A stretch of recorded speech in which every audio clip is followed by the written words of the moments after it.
हरिओम तत्सत मित्रों, परमात्मा की लीला, ईश्वर का खेल।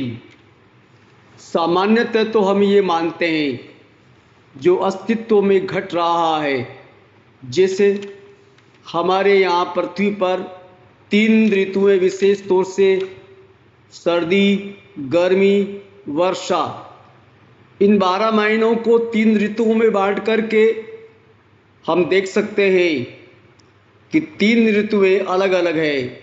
सर्दी 4 महीने तक पर्याप्त सर्दी पड़ती है, 4 महीने तक ग्रीष्म ऋतु है और उसके पश्चात 4 महीने तक बरसात का मौसम होता है सज्जनों।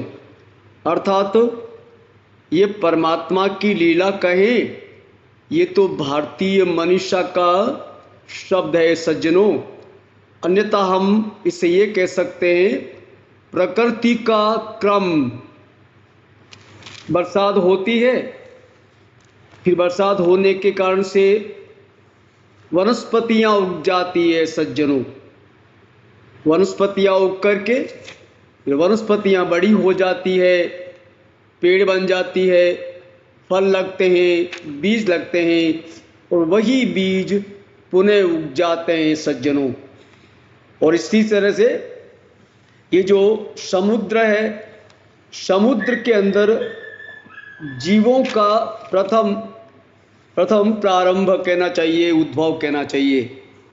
तो समुद्र में जीव होते हैं और फिर उस समुद्र के जीव विकास करते जाते हैं सज्जनों।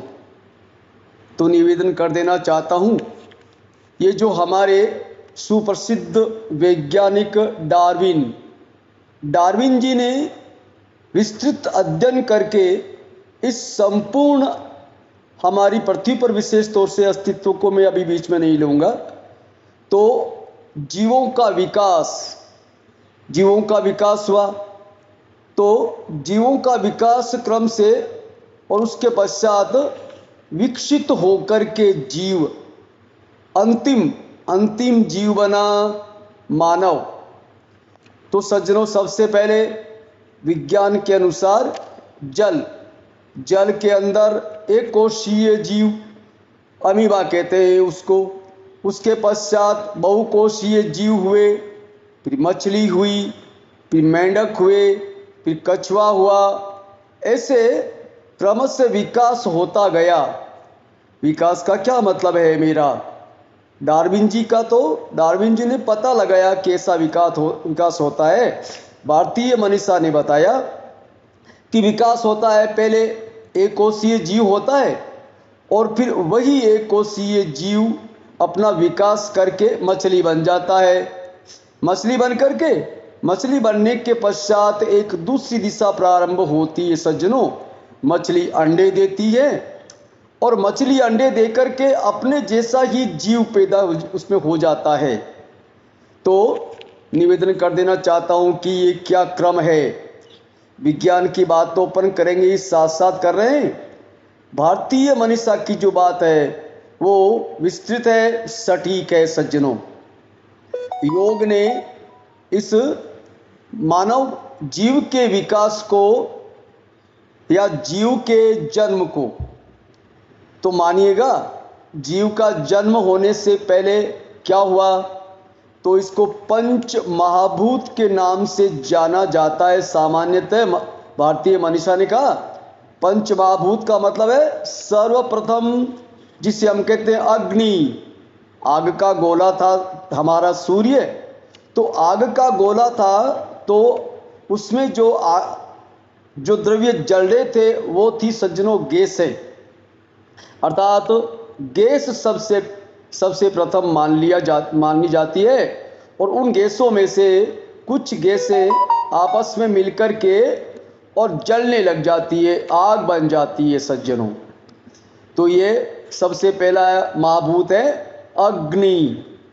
तो अग्नि पहला मान लीजिएगा, क्योंकि सूर्य स्वयं उन गैसों के जलने के कारण से ही, या कि कुछ ज्वलनशील पदार्थ ही है सूर्य हमारा पूरा संपूर्ण, और वो ज्वलनशील पदार्थ अपनी धुरी पे घूमता भी है और घूमते घूमते सज्जनों वह धीरे धीरे आग ठंडी होती है और ठंडी होकर के गैसों का निर्माण हो जाता है।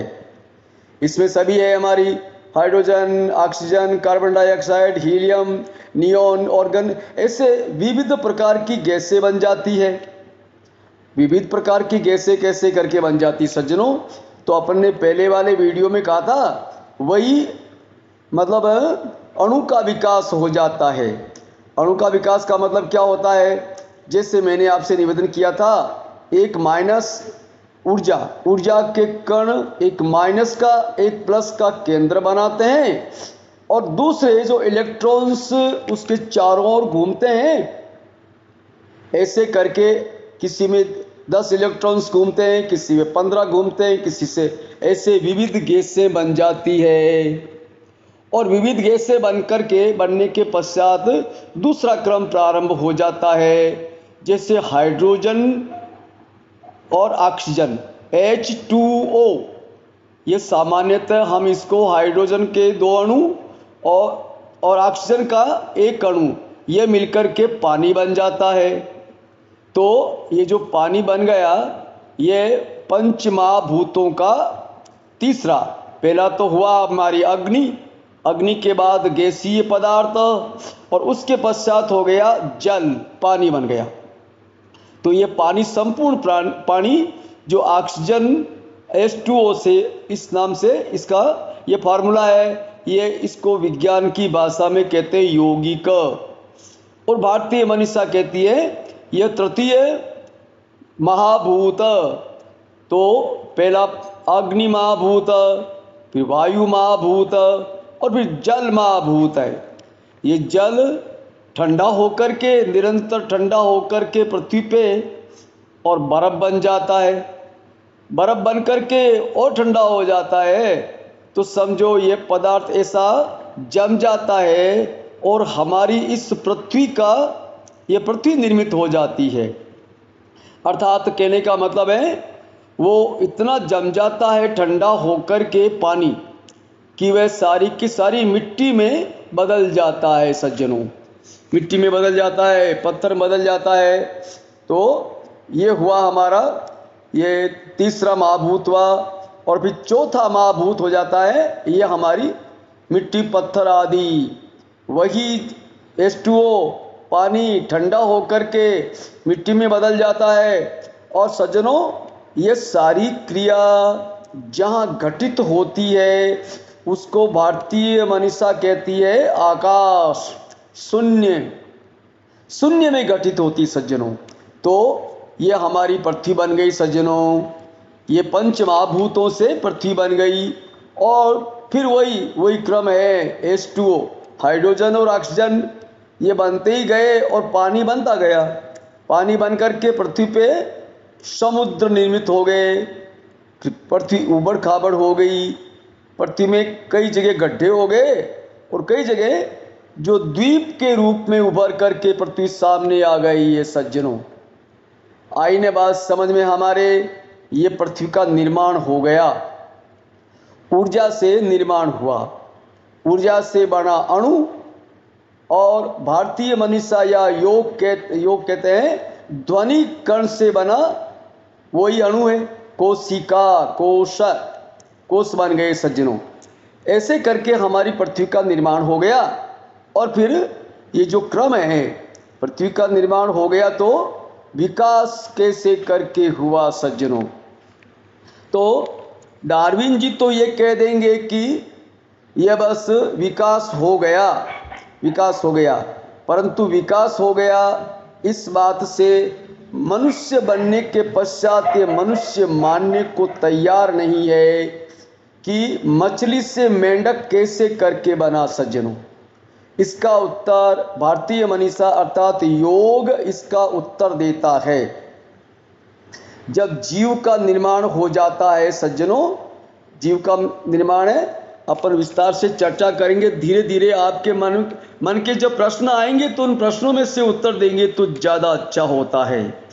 जब कैसे बनते हैं तो भारतीय मनीषा या योग इसको पंचकोशों में विभक्त करती है। पंचकोश क्या हो जाता है सज्जनों? तो सामान्यतः मछली है ना, मछली के दो रूप, एक पुरुष एक स्त्री। तो पुरुष और स्त्री इसको हम कह सकते हैं, मानव बनने के पश्चात माता पिता कह सकते हैं नहीं। तो माता पिता के, माता की एक रक्त की बूंद और पिता के एक रक्त की बूंद, यह बनकर के सज्जनों ये उस नई अंडा बन जाता है। कहने का मतलब है मछली के पेट के अंदर अंडों का निर्माण होता है, विविध अंडे बनते ही जाते हैं। तो इसको भारतीय मनीषा या योग कहता है अन्नमय कोश। अन्नमय कोश, माता पिता ने जैसा जैसा अन्न खाया उस प्रकार का यह अन्नमय कोश बना। दूसरा हो गया सज्जनों उसी जीव का, उसी अंडे से जब जीव बाहर आ गया मछली का, तो दूसरा कोश बनता है प्राणमय कोश है, ऊर्जा। तो अंडे से जब बाहर आ गई मछली तो पानी में तैरने भी लगी सज्जनों। अर्थात तैरती कैसे? वो उसमें ऊर्जा होती है, उसमें प्राण आ जाती है। और सज्जनों पहला तो अन्नमय कोश, दूसरा प्राणमय कोश और तीसरा होता है मनोमय कोश। मन होता है सज्जनों, हालांकि मछली आदि के पास में तो मन बहुत छोटा होता है, परंतु कालांतर में ये जब मनुष्य तक विकसित हो जाता तो हमारे पास में जो मन है उस मन की बात कहते हैं मनोमय कोश है। तीसरा हो गया मनोमय कोश है, चौथा हो गया भावमय कोश है, भाव, और पांचवा हो गया आनंदमय कोश है, सुख दुख सज्जनों। तो इस प्रकार पंच कोशों से जीव का विकास हो गया। उसके पश्चात जीव का विकास होने के पश्चात विज्ञान तो ये कहती है कि संपूर्ण जीव हो गया बस, परंतु भारतीय मनीषा या योग ये कहता है कि ये जो जीव पदार्थ का बना, इसमें अभी जिस चीज की कमी है उसको भारतीय मनीषा कहती है आत्मा, चेतना। ये दुरूप प्रश्न आ गया, ये चेतना आत्मा कहाँ आ गई? अपन बाद में बातचीत करेंगे इसकी विस्तार से। योग ने बड़े विस्तार से अच्छी तरह से बताया है। अर्थात मेरे कहने का मतलब यह है, जैसे कोई आदमी मर जाता है तो उसके पंचकोश तो उसमें ही रहते हैं सारे के सारे। उसका अन्नमय कोश रहता है, उसका प्राणवायु रहती है, उसमें वायु रहती है। प्राणमय कोश रहता है, उसका मनोमय कोश है। ये मनोमय कोश रहता नहीं रहता है दूसरी प्रकार की बात हो गई, ये रहता है।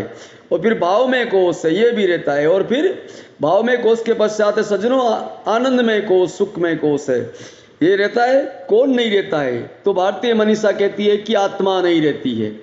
विस्तार से चर्चा करेंगे तब इसको अपन समझेंगे पूरी बात को।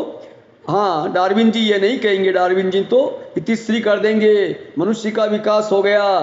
तो हम विस्तार से इसकी चर्चा करेंगे।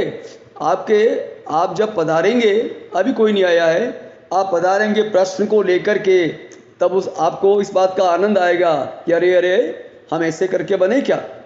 हाँ, अणु पदार्थ से लेकर के चेतना आत्मा तक की जो यात्रा है बहुत सुंदर है। विस्तार से वर्णन करेंगे, जानेंगे भी। परमात्मा इस सब ज्ञान को जानने में हमारी मदद करे। जय हिंद, जय भारत।